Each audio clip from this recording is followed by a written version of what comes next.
دا د پیښور یوې وړې کلي کیسه ده. هلته یو غریب خو استمند سړی اوسېده. نوم یې رحمان و. هغه به هر سهار له لمر مخکې پاڅېده، اودس به یې وکړ، لمونځ به یې ادا کړ او بیا به مزدورۍ ته وتلو.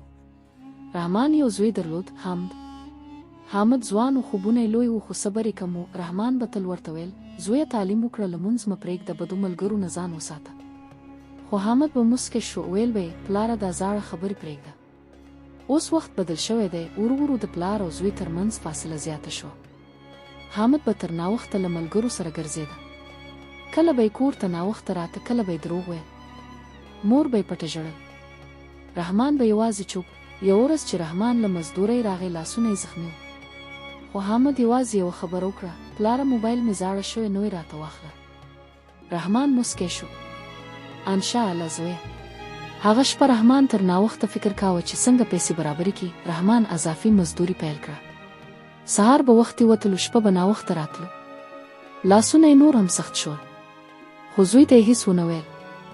حامد یوازې دا لیدل چې موبایل یې نوی شو. هغه نه پوهېده چې د هغه موبایل بیا د پلار د ستړیا خولې او درد وه. یوه ورځ رحمان په مزدورۍ کې بېهوښه شو. خلکو هغه روغتون ته یووړ. ډاکټر ویل هغه ډېر کار کړی دی، بدن یې نور طاقت نه لري.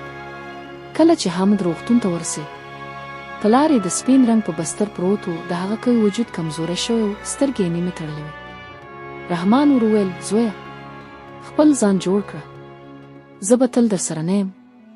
حامد لو. هغه شپه رحمان ساه ورکړه. کور کې چوپتیا خپره شوه. مور یې بې اختیاره وژړل. حامد داسې احساس کاوه لکه نړۍ چې پرې راولوېدله.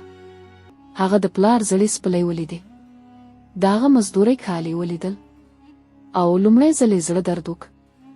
هغه پوه شو چې پلار یې یوازې خبرې نه کولې، هغه ژوند ورکاوه. د پلار له وفات وروسته حامد بدل شو.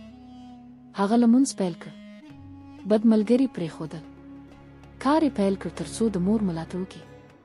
هر سهار چې به لمر راغت، هغه به د پلار قبر ته تلو او ویل به یې: پلاره، زه ناوخته پوه شوم، خو ستا نصیحتونه به هېڅکله هېر نه کړم. موږ اکثره هغه خلک له پامه غورځو چې زموږ لپاره تر ټولو ډېر قرباني کوي.